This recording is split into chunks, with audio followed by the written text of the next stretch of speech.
Salut à tous, je suis très heureux de vous présenter ma première vidéo de cuisine. Pour cette première vidéo, j'ai décidé de faire avec vous mon plat préféré, les lasagnes.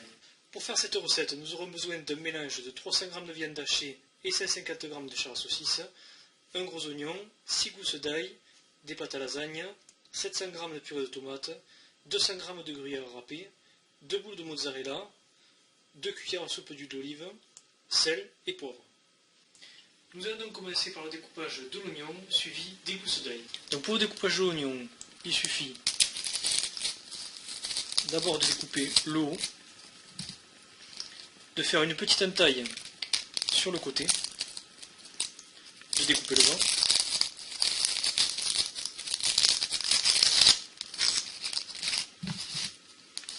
et logiquement vous enlevez la peau,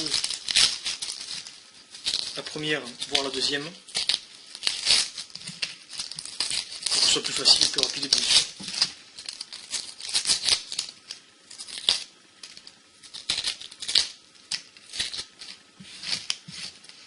Et vous avez votre oignon. Une fois l'oignon en entier, vous le découpez en deux. La première partie, vous la taillez dans le sens de la longueur, puis dans le sens de la largeur. Assez grossièrement, il n'y a pas de taille précise, il suffit que ce soit quand même assez émincé.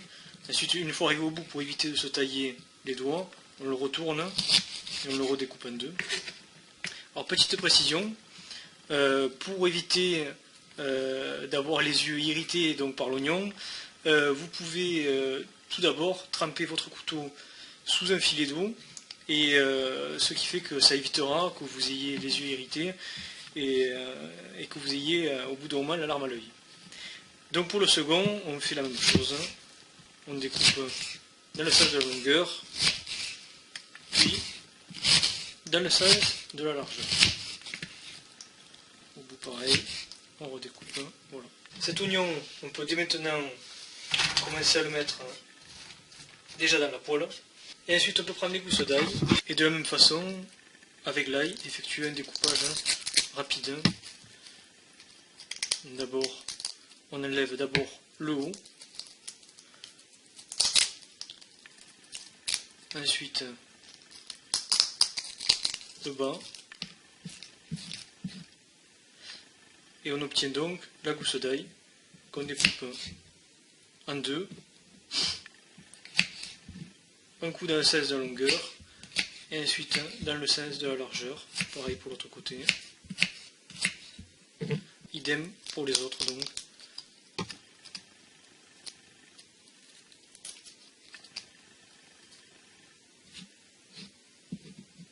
Voilà. Une fois l'ail haché, on va le laisser sur la planche découpée et on va d'abord commencer par mettre 2 cuillères à soupe d'huile d'olive.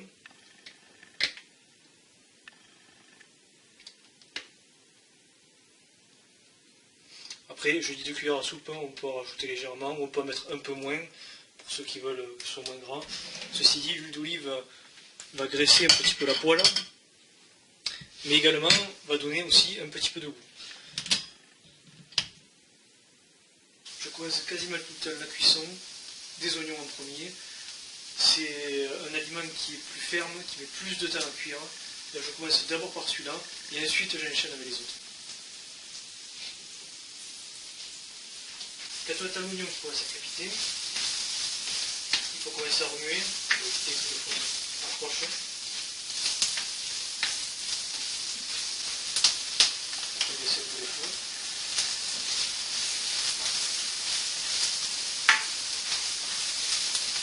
Une fois que l'oignon commence à devenir un peu brillant, on rajoute l'ail.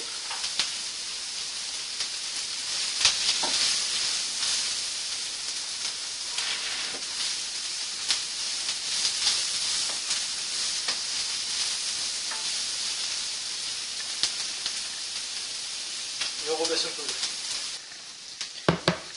Dans le même temps, on va pouvoir donc effectuer le mélange de la chair à saucisse et de la viande hachée. Donc là, on ne se gêne pas, on y va avec les mains.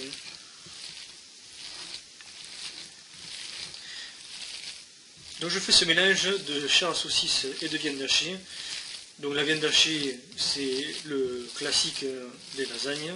Je rajoute un peu de chair à saucisse parce que c'est ce qui va donner un petit peu de gras et également un peu de goût à la sauce bolognaise en gros que l'on va faire et que l'on va mettre entre chaque couche de pâte. Voilà, donc on mélange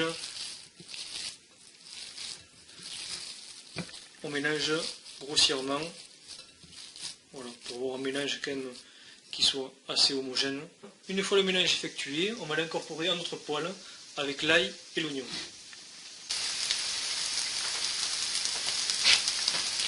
Là c'est pareil, on ne s'embête pas.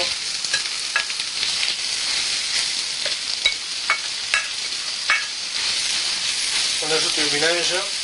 Là, l'idée, on va prendre une spatule pour émietter notre mélange de chair à saucisse et de viande hachée.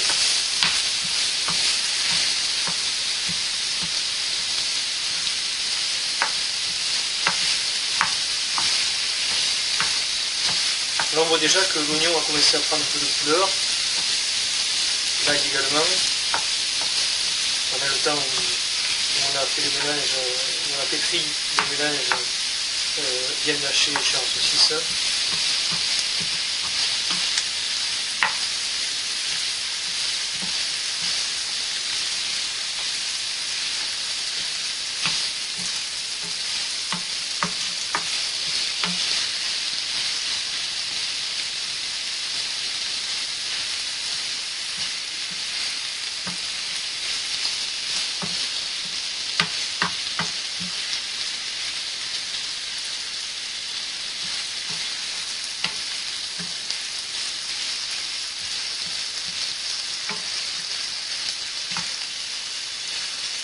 Donc on continue à remuer et à émietter comme ça le mélange pendant plusieurs minutes jusqu'à ce que la viande commence à être bien cuite. Donc c'est-à-dire jusqu'à ce qu'elle ne soit plus rouge comme elle est là, jusqu'à ce qu'elle soit vraiment bien cuite. Une fois qu'elle est bien cuite, on incorporera la purée de tomates. Donc il faut continuer à émietter quand même un moment pour éviter qu'ensuite dans notre sauce bolognaise il y ait des morceaux trop épais, trop gros, et pour également permettre une cuisson plus rapide de la viande.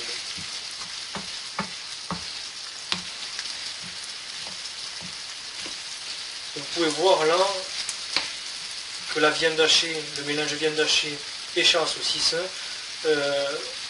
font comme un jus, donc c'est un peu d'eau et un peu de gras, ce qui permet à l'oignon et l'ail de ne pas coller. C'est pour ça qu'au début de la recette, on ne met pas beaucoup d'huile d'olive, ça sert à rien. Et même une fois que vous mettez la viande, pensez bien donc à émietter comme je vous l'ai dit, et attendez un petit moment, ne rajoutez pas d'huile d'olive, ça ne sert à rien, ça fera juste qu'apporter plus de graisse à votre plat, et avec la viande, etc., il n'y aura pas besoin.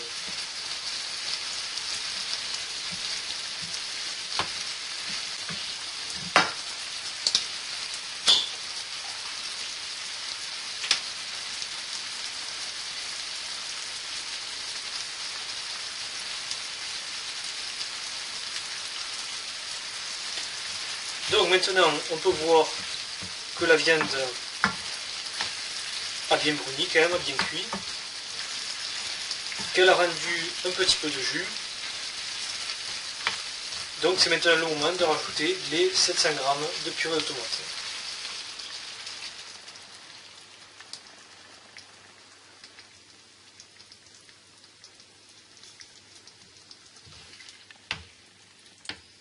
Donc là pareil, on mélange,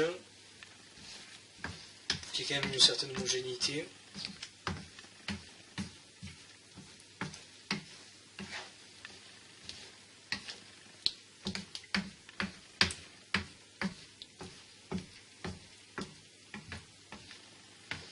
On garde malgré tout la bouteille de purée de tomate de côté. Si jamais vous faites un peu trop cuire votre sauce bolognaise, vous pourrez mettre un fond d'eau dans votre bouteille de purée de tomate et la rajouter au plat. Ça apportera un petit peu plus de liquide et ça évitera que votre plat accroche sur la fin de la cuisson.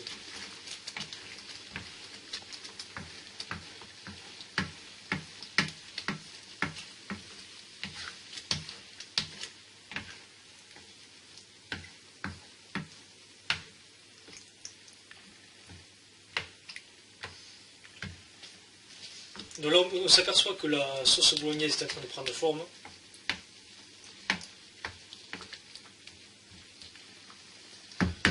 On va pouvoir la laisser à feu un peu plus doux, on baisse un petit peu la puissance du feu.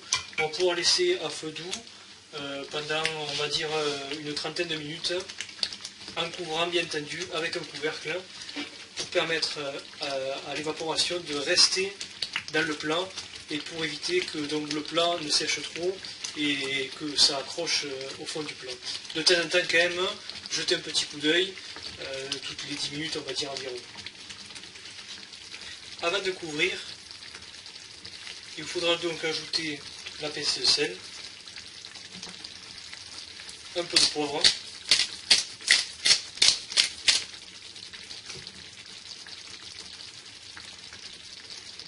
bien mélanger, bien entendu, pareil, incorporer les condiments au plat et apporter une certaine homogénéité.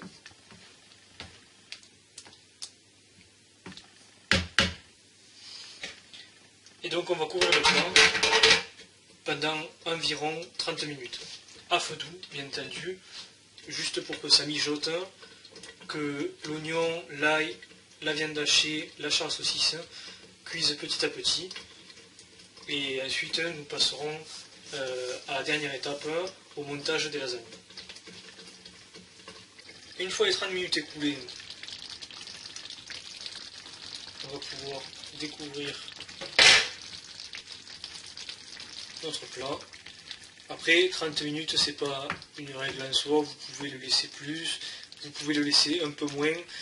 Malgré tout, il faut quand même le laisser un petit moment pour permettre donc aux aliments de cuire et de se ramollir un petit peu avant le passage au four. Donc maintenant, nous allons pouvoir procéder au montage des lasagnes. On est prêt maintenant donc à monter les lasagnes. Juste avant de faire ce montage, on va d'abord procéder au préchauffage du four. Donc on va allumer le four à 200 degrés.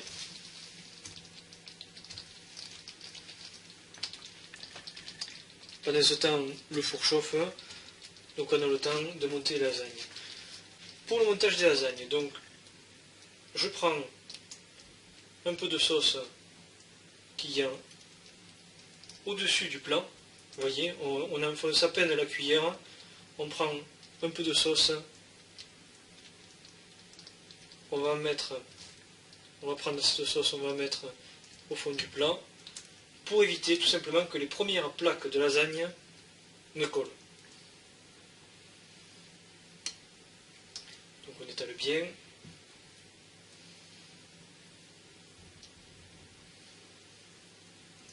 Vous pouvez dans la cuillère prendre quelques morceaux de viande, ça fait exprès, c'est pas très grave. L'essentiel c'est quand même de prendre malgré tout de la sauce. Voilà. Une fois que le fond du plat est bien recouvert de sauce, on va donc prendre des plaques de lasagne. Donc moi, dans mon plat, c'est un plat carré. Il rentre deux plaques, une à côté de l'autre. Voilà. Donc le fait que le fond soit déjà recouvert de sauce, ça va permettre aux pâtes donc, de ne pas coller et qu'elles puissent cuire en dessous et au-dessus, et d'éviter qu'elles soient sèches au fond, et avec le four, en plus, elles ne cuiront pas, elles resteront sèches et elles vont coller au fond du plat. Donc ça va permettre qu'elles ne collent pas et qu'elles puissent cuire à l'intérieur et à l'extérieur. Donc là, le mélange est simple, on rajoute plusieurs cuillères de notre sauce bolognaise sur les plaques.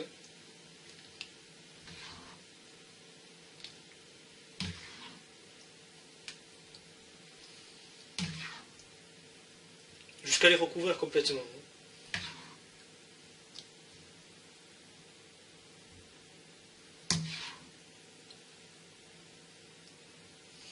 Voilà.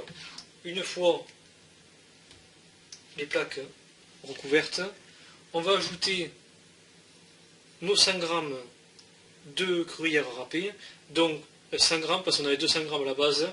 On va prendre 100 g pour la première couche, 100 g pour la seconde. Donc 100 g.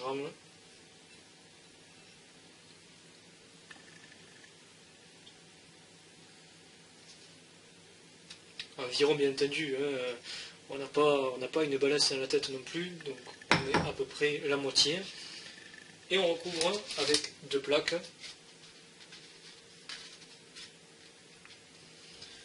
Et ensuite on refait le même geste avec les mêmes ingrédients.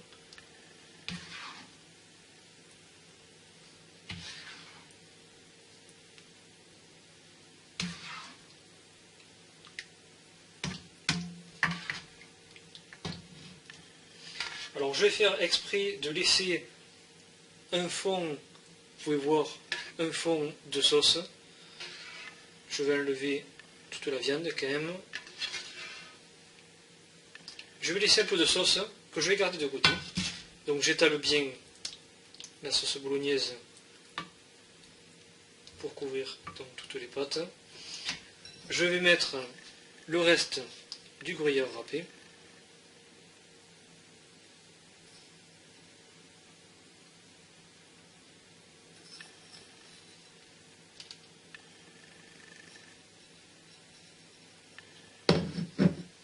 Et donc mettre 2 autres plaques.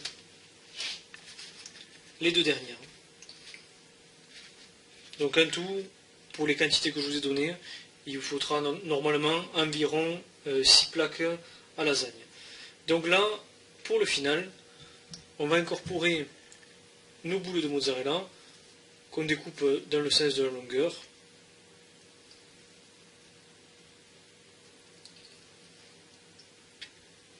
On essaye donc de recouvrir nos plaques de lasagne. Donc j'utilise pas volontairement de béchamel parce que je trouve que la mozzarella apporte le même crémeux que la béchamel, sauf que c'est beaucoup plus rapide avec la mozzarella. Et étant donné que c'est un plat italien, utiliser un fromage italien, je trouve que ça a plus de sens et le goût n'est pas inchangé, voire est peut-être même meilleur. Donc on essaye d'en mettre un peu partout, hein, on égalise un peu partout, qu'il n'y ait pas d'endroit qui ne soit pas couvert, pour permettre donc aux pâtes de lasagne de ne pas subir la chaleur du four sans qu'il y ait de fromage, pour éviter que les pâtes de lasagne ne sèchent et ne cuisent pas avec le crémeux des lasagnes et la sauce bolognaise des lasagnes. Donc.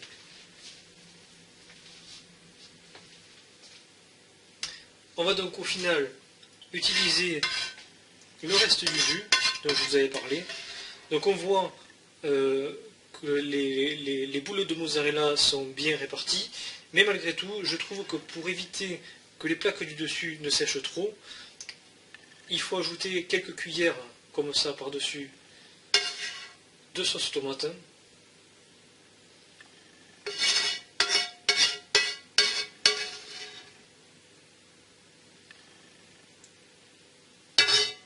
Et en plus de ça, ça évitera que le dessus ne soit essentiellement que crémeux et ça donnera donc le goût des lasagnes également sur le dessus des lasagnes.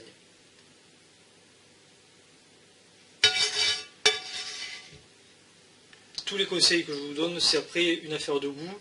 C'est moi qui me suis fait ce plat-là à mon goût. Vous pouvez bien entendu le faire à votre façon. La cuillère dessus de sauce n'est pas obligatoire. Malgré tout, je trouve qu'au niveau de la cuisson, c'est plus intéressant et ça évite que ces plaques donc sèchent. On va maintenant enfourner le plat pendant 25 minutes à 200 degrés. Et au bout de 25 minutes, on verra où le plat en est. On peut le laisser quelques minutes de plus au bout de chacun si vous désirez qu'il soit légèrement plus gratiné.